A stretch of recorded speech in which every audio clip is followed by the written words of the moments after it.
Hello dear student, I am Mr. Balaji Ingre. I welcome you on my YouTube channel. Dear student, today we are going to learn 3.3 note making म्हणजे नोंदी घेणे किंवा नोंदी बनविणे. Dear student, this is our second part of this chapter. In our previous part, we had seen about icebreakers, what we mean by note taking, what is meant by note making, difference between note making and note taking, and the similarities between note making and note taking. Dear students, today we are going to learn about one example about note making and note taking. So let's go through the text.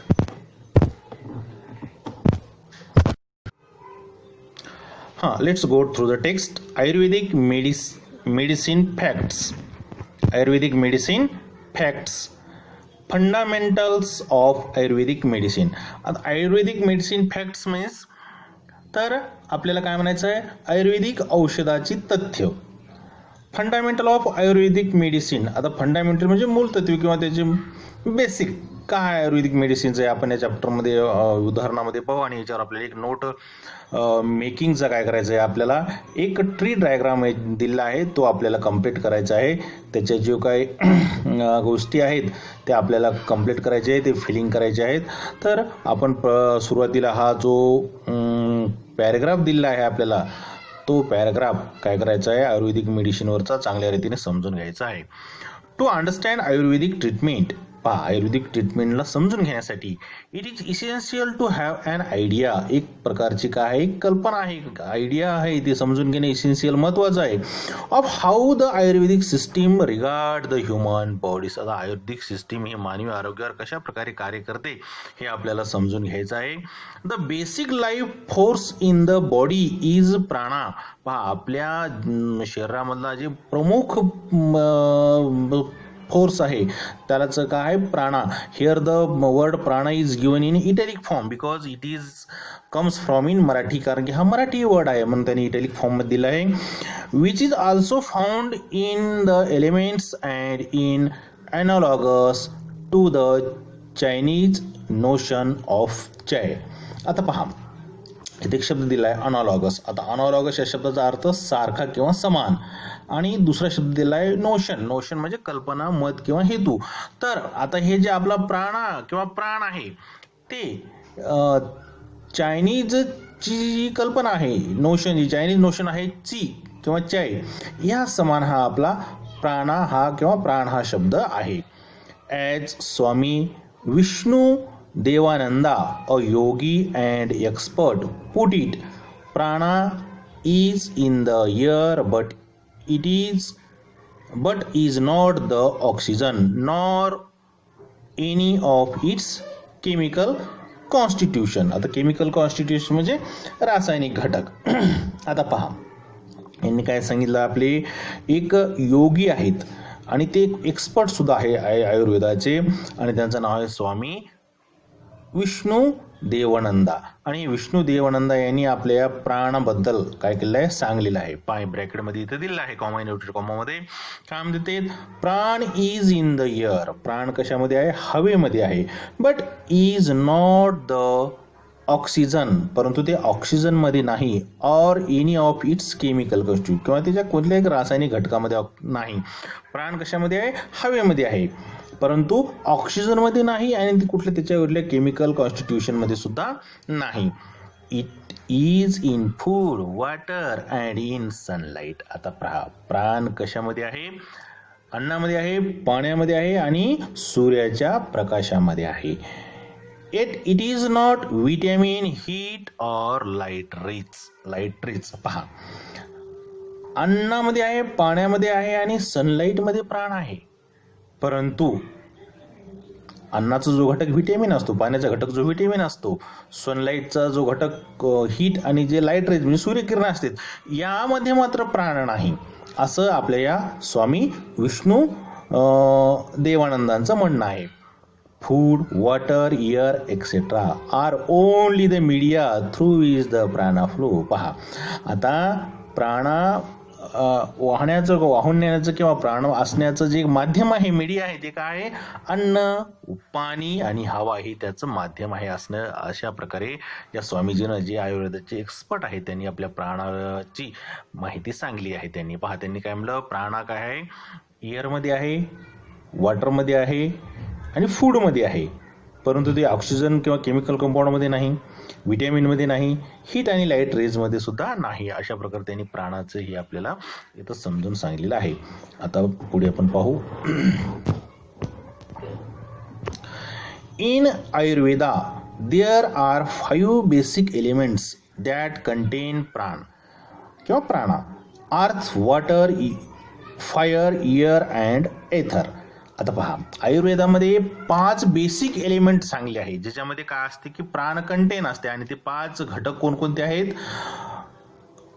अर्थ, water, fire, air and ether. आता पहा, हे जे 5 आयुर्वेदाचे basic element जे आहेत, ज्याला आपण पंचमहाभूत म्हणतो, आणि सृष्टीतील ह्या सर्व गोष्टी या 5 पंचमहाभूतापासूनच बनलेल्या आहेत.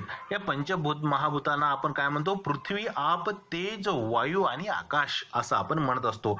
आणि आपल्या या सृष्टीची जी निर्मिती आहे ही या पंचमहाभूतापासूनच बनलेली आहे.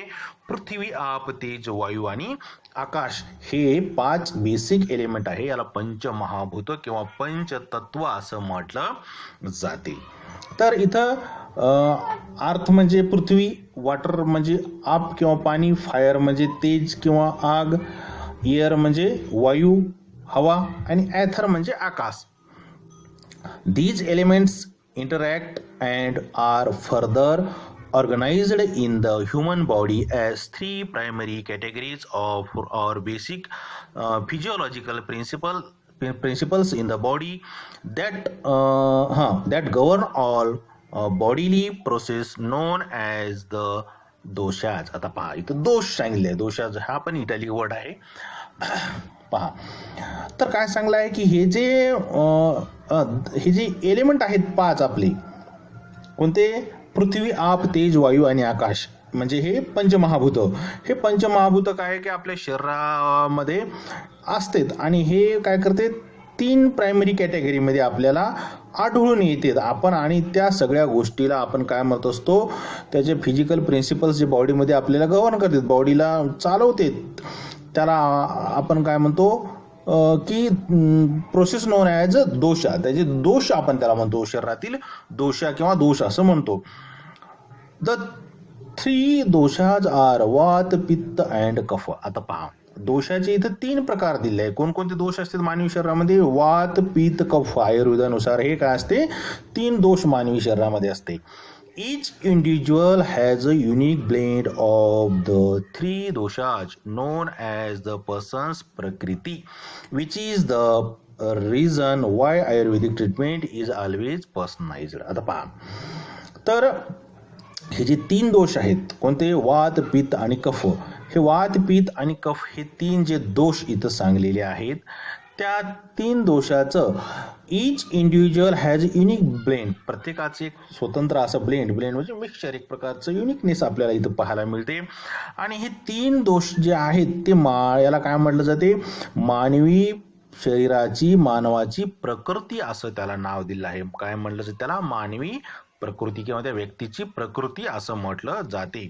Which is the reason why Ayurveda treatment is always personalised. आणि या मानवी प्रकृतीला अनुसरूनच आयुर्वेदामध्ये काय केले जाते? ट्रीटमेंट केली जाते. आणि ट्रीटमेंट काय असते? Always personalised. म्हणजे प्रत्येक व्यक्तीची आयुर्वेदामध्ये जी ट्रीटमेंट किंवा त्याच्यावर उपचार केले जाते, त्या व्यक्तीची प्रकृती पाहून, मग ते वात प्रकृतीचं आहे की पित्त प्रकृतीचं आहे किंवा कफ प्रकृतीचं आहे, हे पाहूनच केली जाते. त्याच्यामुळं आयुर्वेदामध्ये ट्रीटमेंट ही सगळ्यांना सारख्याच समान पद्धतीमध्ये दिली जात नाही. ती ऑलवेज डिपेंड कशावर असते? पर्सनॅलिटी किंवा पर्सनलाइज असते. In Ayurveda illness is regarded as a state of imbalance. पहा, in one or more of a person's doshas. आता आयुर्वेदामध्ये माणूस आजारी पडला असं केव्हा म्हटलं जाते, मानवाच्या शरीरामधले जे दोष असते त्या तिन्हीपैकी कोणत्या तरी दोषामध्ये काय झालं आहे, इम्बॅलन्स झाला आहे, त्याचं बॅलन्स ढळलेलं आहे आणि म्हणून मानवाच्या शरीरामध्ये काय झालं आहे, इलनेस किंवा दोष निर्माण झाला आहे. And an Ayurvedic physician work to adjust and balance them. पहा, आयुर्वेदिक जे फिजिशियन असते म्हणजे आयुर्वेदिक जे डॉक्टर असतात ते काय करतात, त्या दोषाचा बॅलन्स करतात, म्हणजे त्याला समान पातळीवर आणून ठेवतात वाया व्हरायटी ऑफ मेथड्स. आणि मग त्याच्यामध्ये त्यांना व्यक्तीला ट्रीटमेंट करण्याची, आयुर्वेदिक पद्धतीनं त्यांना ट्रीटमेंट करण्याची किंवा दोषांचं बॅलन्स करण्याची, दोषांना समान पातळीवर आणून ठेवण्याचं जे काम आयुर्वेदिक डॉक्टर आपल्या वेगवेगळ्या मेथडनुसार पद्धतीनुसार करतात आणि त्या रोग्याला क्युअर करतात. अशा प्रकारे हे आपल्याला प्राणा आणि दोषा या दोन पॅसेजमध्ये, पहिल्या पॅचमध्ये आपल्याला प्राणाविषयी माहिती सांगली, आता याच्यामध्ये दोषाची माहिती सांगली. आणि दोषाबरोबरच आपल्याला काय सांगितलं, इथं 3 प्रकारचे दोष आहेत. एक प्रकारचा वात दोष, पित्त दोष आणि कफ दोष अशा प्रकारे. आणि हे प्रत्येक दोष काय असतात, वेगवेगळ्या प्रकृतीच्या व्यक्तीनुसार हे अवलंबून असते, त्या प्रकृतीवर अवलंबून असतात. आता आपण पुढचा भाग पाहू. याच्यातला the vata dosha is associated with air and ether and in the body promotes movement agility. आता पहा इथं शब्द आहे ॲजिलिटी. ॲजिलिटी म्हणजे चपळता किंवा चपळाई. तर आता पहा आपल्याला हे चांगल्या पद्धतीनं पॅराग्राफ समजून घ्यायचं आहे, कारण की याच्यावर आपल्याला पुढे एक प्रॅक्टिससाठी ट्री डायग्राम दिली आहे. ती ट्री डायग्राममध्ये आपल्याला गोष्टी काय करायच्या, जे ब्लँक ठिकाणी आहेत त्या ब्लँक ठिकाणी आपल्याला फिल करायचे आहेत, आहे की नाही. तर या चांगल्या पद्धतीनं समजून घ्या. आता प्रत्येक दोषाची आपल्याला इथं माहिती पाहिजे आहे. सर्वप्रथम आपल्याला वात दोषाबद्दल पाहायचं आहे. वात दोष इज असोसिएटेड विथ एअर आणि एथर. आता वात दोषाचा संबंध कशाचा आहे, हवा आणि आकाश याच्याशी आहे. And in the body promotes movement agility. आणि वात प्रकृतीचा माणूस काय करतो, त्याची जी शारीरिक मुवमेंट असते ती कशी असते, ॲजिलिटी म्हणजे तो चपळ असतो, चापल्य असते त्याच्यामध्ये. Vata people are typically thin and light, physically dry skinned, very energetic and mentally restless. पहा, वात प्रकृतीच्या व्यक्तीची इथं फिजिकल डिस्क्रिप्शन दिलं आहे. त्यांनी काय सांगलं, वात प्रकृतीचा व्यक्ती कसा असतो, थिन असतो, पातळ असतो, लाईटली फिजिकली तो पातळ असतो, आणि ड्राय स्किन त्याची त्वचा ही कशी असते, कोरडी असते. व्हेरी एनर्जेटिक तो खूप एनर्जी असते त्याच्यामध्ये. अँड मेंटली रेस्टलेस, परंतु तो मानसिकरित्या काय असतो, रेस्टलेस असतो, समाधानी नसतो.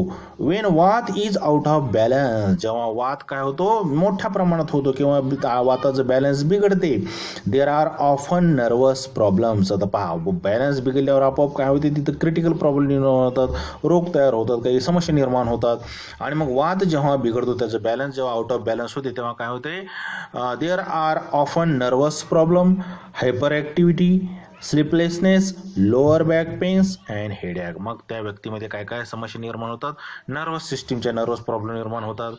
हायपर ॲक्टिव्हिटी म्हणजे काय, एक्सेसिव्ह मुवमेंट, त्याला अतिनीलता असं आपण मराठी म्हणतो. स्लीपलेसनेस, निद्रानाश होते. लोअर बॅक पेन्स म्हणजे आपल्या पाठीमागचा जो भाग आहे कमरेचा वगैरे त्या ठिकाणी पेन तयार व्हायला लागतात. आणि हेडॅक आणि डोकत असते. अशा प्रकारे हे वाताचं बॅलन्स बिघडल्यावर ह्या समस्या निर्माण होतात. आणि वात कशाशी असोसिएटेड आहे, विथ एअर अँड एथर. अशा प्रकारे हे वात दोष आणि वातदोषाचे व्यक्ती कसे असतात, टिपिकली थिन असतात, फिजिकली लाईट असतात, ड्राय स्किन्ड असतात, एनर्जेटिक असतात, मेंटली रेस्टलेस असतात. आता आपण पुढच्या दोषाबद्दल पाहू, पित्त दोष. पहा, कोणता दोष आहे, पित्त दोष is associated with fire and water. पहा, पित्त दोष कशाशी संबंधित असतो, फायर आणि वॉटर. फायर म्हणजे काय, अग्नी आणि पाणी याच्याशी तो संबंधित असतो. In the body it is responsible for metabolic process and digestion. आणि मानवी शरीरामध्ये तो कशाशी रिस्पॉन्सिबल असतो, मेटाबॉलिक म्हणजे चयापचय क्रिया, आणि डायजेशन म्हणजे पचन क्रिया. Pitta characteristics are medium built bodies, fair skin, strong digestion and good mental concentration. पहा आता पित्त प्रकृतीच्या व्यक्तीचं कॅरेक्टरिस्टिक्स दिले आहेत, त्याचे वैशिष्ट्य दिले आहेत. कसे असते? तो व्यक्ती कसा असतो? मीडियम बिल्ड बॉडीज, मध्यम शरीर आकार त्याचा असतो, त्याचा बांधा मध्यम असतो. फेअर स्किन, त्वचा ही कशी असते? फेअर असते, उजळ असते. स्ट्रॉंग डायजेशन, त्याचं जे पाचन असते ते खूप स्ट्रॉंग असते. गुड मेंटल कॉन्सन्ट्रेशन, पहा याचं जे मेंटल कॉन्सन्ट्रेशन असते हे गुड असते. आणि वातदोष असलेल्या माणसाचं कसं असते? तो मेंटली रेस्टलेस असतो, आहे की नाही. Pitta imbalances show up as anger and aggression and stress related conditions like gastritis, ulcer, liver problem and hypertension. आता पहा पित्ताचं जेव्हा इम्बॅलन्स होते, पित्ताचं इम्बॅलन्स झाल्यावर त्या व्यक्तीमध्ये काय होतो? तो व्यक्ती रागीट बनतो. अग्रेशन, त्याच्यामध्ये कसं असते? अग्रेसिव्ह असतो, तो म्हणजे आक्रमक असतो.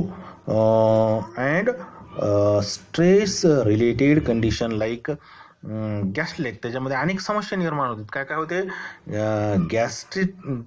गॅस्ट्रिटिस म्हणजे काय? जठराला त्याच्या सूज येते किंवा जठराचा दाह निर्माण होतो, जठराला सूज होतो. अल्सर होतो, याला मराठीमध्ये अल्सर जसं म्हटलं जाते. लिव्हर प्रॉब्लेम, त्याच्या लिव्हरमध्ये समस्या निर्माण होतं. आणि हायपर टेन्शन म्हणजे काय? त्याचा उच्च रक्तदाब, त्याचा रक्तदाब हा वाढतो. अशा प्रकारे पित्त वाढल्याच्या नंतर ह्या समस्या होतात. आणि पित्त प्रकृतीचा व्यक्ती कसा असतो? मीडियम बिल्ट बॉडीज असते, त्याची फेअर स्किन असते, स्ट्रॉंग डायजेशन असते आणि गुड मेंटल कॉन्सन्ट्रेशन असते. आता आपण पाहू कफ दोषा. आता तिसरा प्रकार आहे इथं शेवटचा, कफ दोषा. The kapha dosha is associated with water and earth. पहा कफ दोषाशी कशाशी रिलेटेड असतो? तो पाणी आणि अर्थ म्हणजे पृथ्वी याच्याशी रिलेटेड असतो. पीपल कॅरेक्टराइज्ड ॲज कफ आर जनरली लार्ज और हेवी विथ मोर ऑइली कॉम्प्लेक्शन्स. पहा कफ प्रकृतीची लोक कशा असतात? त्यांचं पर्सनॅलिटी कशी असते? खूप ते शरीरानं खूप मोठे असतात, हेवी असतात, वजनदार असतात. आणि त्यांची जी स्किन असते ती ऑइली कॉम्प्लेक्शन असते, त्याच्यामध्ये म्हणजे तेलकट त्वचेची ती लोक असतात. They tend to be slow, ते थोडेसे शांत हळूवार ॲक्टिव्हिटी असते त्यांच्यात. काम, शांत असतात. अँड पीसफुल, खूप शांत समाधानी ते लोक असतात. कोणते? कफदोष असलेले. Kapha disorders manifest emotionally as greed and possessiveness and physically as obesity, fatigue, bronchitis and sinus problem. आता पहा इथं काय दिलं आहे आपल्याला? कफ प्रवृत्तीच्या इम्बॅलन्स झाल्याच्या नंतर, त्याच्यामध्ये डिसऑर्डर झाल्याच्या नंतर काय होते? तर त्या लोकांमध्ये मॅनिफेस्ट इमोशनली ॲज ग्रीड, त्याच्यामध्ये एक प्रकारची इमोशनली ग्रीड निर्माण होते. इमोशनली तो व्यक्ती थोडासा ग्रीडी असतो. पजेसिव्हनेस, एखाद्याविषयी तो पजेसिव्हपणा दाखवतो, एखादी गोष्ट आपलीच असावी असं त्याला वाटते. अँड फिजिकली ॲज ओबेसिटी, तो शारीरिकरित्या काय होतो? ओबेसिटी म्हणजे थोडं स्थूल होतो. फटिगनेस, एक प्रकारचे त्याच्यामध्ये फटिगनेस येते. आणि ब्रोंकायटिस म्हणजे काय असते? त्याच्यामध्ये फुफ्फुस नलिका जी असते त्याच्यामध्ये दाह निर्माण होतो. सायनस प्रॉब्लेम, जे नाकाशी संबंधित जे कवटीमध्ये जे पोकळी असते त्याच्याविषयी समस्या निर्माण होते. अशा प्रकारे कफ प्रवृत्ती असलेला व्यक्ती कसा असतो? थोडासा लार्ज असतो, हेवी असतो, ऑइली कॉम्प्लेक्स असते त्याचे. आणि तो खूप स्लो, काम आणि पीसफुल असतो. आणि त्याच्यामध्ये इमोशनली ग्रीडीनेस निर्माण होते, पजेसिव्हनेस निर्माण होते. फिजिकली तो ओबेसिटी थोडासा स्थूल असतो, फटिगनेस निर्माण होते, त्याच्यामध्ये थकवा यायला लागतो त्याला. फटिगनेस म्हणजे ब्रोंकायटिसचा अर्थ आपल्याला सांगितलं आहे, फुफ्फुस नलिकामध्ये त्याच्या दाह निर्माण होतो. आणि सायनस प्रॉब्लेम म्हणजे नाकाच्या संबंधित असलेली जी कवटीमध्ये जी पोकळी असते त्या समस्या या कफ प्रवृत्तीच्या व्यक्तीमध्ये निर्माण होते. तर अशा प्रकारे आपण काय पाहिलं आहे? आयुर्वेदिक मेडिसिनचे फॅक्ट पाहिलं आहे आणि फंडामेंटल ऑफ आयुर्वेदिक मेडिसिन पाहिलं आहे. तर याच्यानंतर जे आपल्याला इथे एक प्रश्न दिला आहे तो आपल्याला सॉल्व्ह करायचा आहे. Now let's complete the following diagram.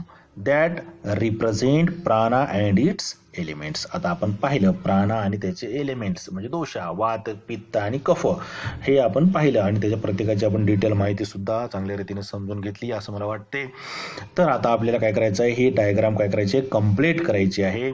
तर इथं दिलं आहे प्राणा. प्राणा म्हणजे प्राण, बेसिक एलिमेंट प्राणा. प्राणाची बेसिक एलिमेंट काय दिले आहे, तर प्राणाची 5 बेसिक एलिमेंट आहे. तिथं अर्थ दिला आहे, फायर दिला आहे, एअर दिला आहे आणि ॲथर दिला आहे.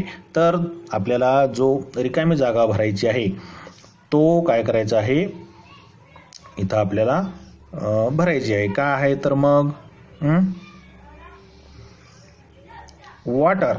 नंबर 2चा काय आहे, इथं आपल्याला वॉटर हा एलिमेंट आहे. अर्थ, वॉटर, फायर, एअर अँड एथर म्हणजे आपण काय म्हणतो, पृथ्वी, आप, तेज, वायू आणि आकाश हे 5 घटक आहेत. पंचमहाभूती आपण किंवा पंचतत्व असं त्याला म्हणतो. आता बॉडीली प्रोसेस 3 दोषाच. बॉडीमध्ये 3 दोषाचे सांगले. आता 3 दोष कोणकोणते आहेत बॉडीमध्ये असलेले, वात, पित्त आणि कफ. है नाही, वात, पित्त आणि कफ हे झाले. आता असोसिएटेड विथ. आता वात दोष कशाशी असोसिएटेड असते, वात दोष आणि एअर आणि ॲथरशी संबंधित आहे. पित्त कशाशी आहे, तर पित्त दोष कशाशी संबंधित आहे. खरं तर हे तुम्हाला भरायचं आहे, कारण की तुम्ही चांगल्या रीतीने पॅराग्राफ समजून घेतलेला आहे, तर तुम्ही हा स्वतः भरू शकता. आणि कफदोषा. कफदोषा कशाशी असोसिएटेड आहेत, वॉटर आणि अर्थशी कफदोषा ह्या संबंधित आहे. आता आपल्याला इथं भरायचं आहे पित्तदोषा. तर पित्तदोषा हा तुम्ही खरं तर भरायचा आहे, परंतु मी तुम्हाला सांगतो त्याचं उत्तर.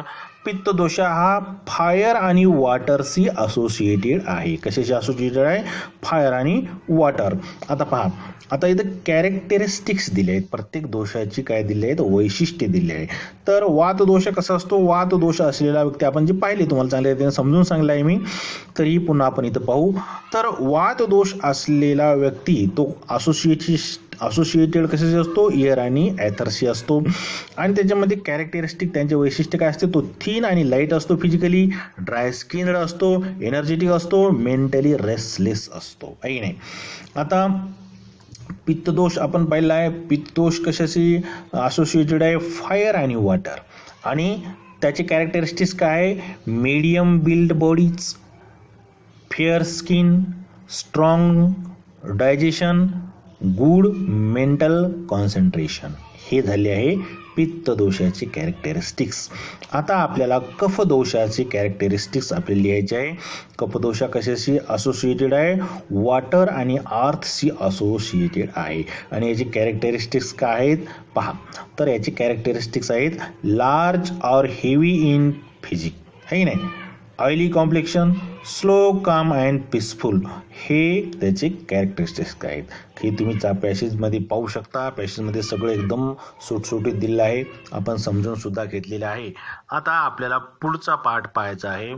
पुढचा पार्ट आहे याच्यामधला काय आहे, इम्बॅलेन्स शोज. आता हे दोषामध्ये बिघाड काय होत असते. आता म्हणजे आता वात दोष बिघडल्यावर काय होते हे तुम्ही पॅरेग्राफ पाहायचा आणि ते उत्तरं द्यायची, लिहायची.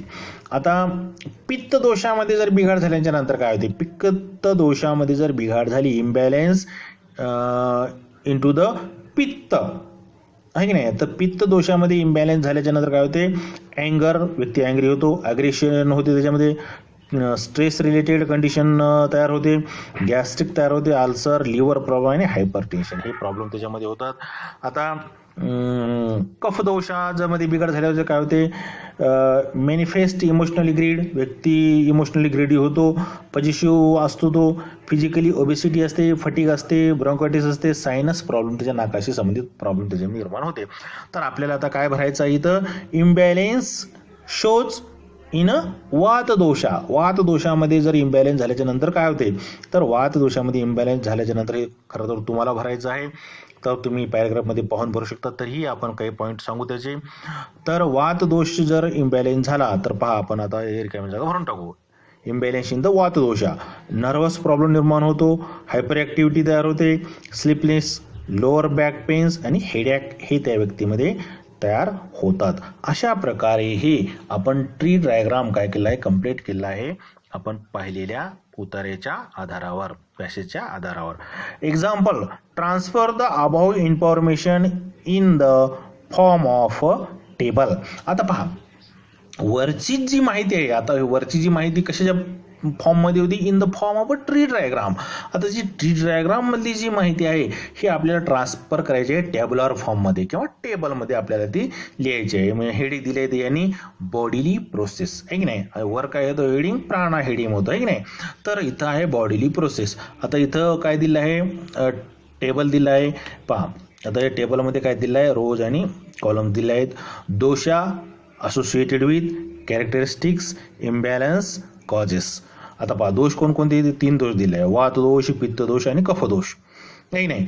तर आता असोसिएटेड विथ, वात दोष कशाशी असोसिएटेड आहे, एअर आणि ॲथर. आपण आता वरच पाहिलं आहे, एअर आणि ॲथरशी वात दोष काय रिलेटेड आहे. तर कॅरेक्टरिस्टिक्स काय आहे त्याचे, आता याची कॅरेक्टरिस्टिक्स आहेत, पाहिजे कॅरेक्टरिस्टिक्स काय आहेत, तो व्यक्ती कसा असतो, एक प्रकारचा आता याचे कॅरेक्टरिस्टिक्स वात दोषाचे, तो व्यक्ती एनर्जेटिक असतो. कसा असतो, एनर्जेटिक असतो आहे की नाही. आणि मेंटली रेस्टलेस असतो आहे की नाही. थिन आणि लाईट असतो फिजिकली, ड्राय स्किनड असतो.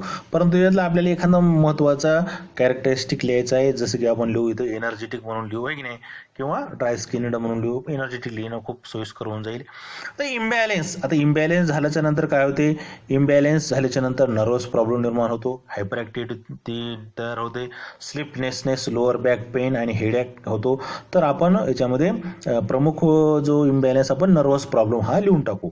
आता पुढचा आहे पित्तदोष. पित्तदोष असोसिएटेड विथ, पित्तदोष आपल्याला माहित आहे, पित्तदोष आपण हे कशाशी असोसिएटेड आहे, आपण रिकामी जागा सुद्धा भरलेली आहे, फायर आणि वॉटरशी तो असोसिएटेड आहे. आता त्याचे कॅरेक्टरिस्टिक्स काय आहेत, स्ट्रॉंग डायजेशन. यांनी एकच कॅरेक्टरिस्टिक दिलं आहे, परंतु त्याचे भरपूर इथं कॅरेक्टरिस्टिक्स आहेत. त्याचं काय असते, स्ट्रॉंग डायजेशन असते, गुड मेंटल कंडिशन असते, मीडियम बिल्ड बॉडी असते, फेअर स्किन असते नाही की नाही. तर आपण इथं काय भरलं आहे, स्ट्रॉंग डायजेशन. आता इम्बॅलन्स कॉजेस, आता इम्बॅलन्स झाल्याच्या नंतर काय होते की त्या व्यक्तीमध्ये ॲग्रेशन होते, त्याच्यामध्ये अँगर निर्माण होतो, गॅस्ट्रिक अल्सर, लिव्हर प्रॉब्लेम आणि हायपरटेन्शन हे कॅरेक्टरिस्टिक किंवा इम्बॅलन्स इन द पित्तदोषा मध्ये आढळून येते. तर इथं आपण काय लिहू, ॲग्रेशन किंवा अँगर असं लिहून टाकू. तर आता कफदोषा, कफदोषामध्ये आपल्याला करायचं असोसिएटेड विथ, कफदोषा कशाशी असोसिएटेड आहे, वॉटर आणि अर्थ. आणि कफदोषाचे कॅरेक्टरिस्टिक्स कसे असतात, कफदोष असलेला कॅरेक्टरिस्टिक ती व्यक्ती कशी असतं, लार्ज आणि हेवी असते आहे की नाही, ऑइली कॉम्प्लेक्शन असते, स्लो असते, काम अँड पीसफुल असते. तर आपण इथे एकच लिहू, याच्यामध्ये कॅरेक्टरिस्टिक स्लो म्हणून लिहून टाकू.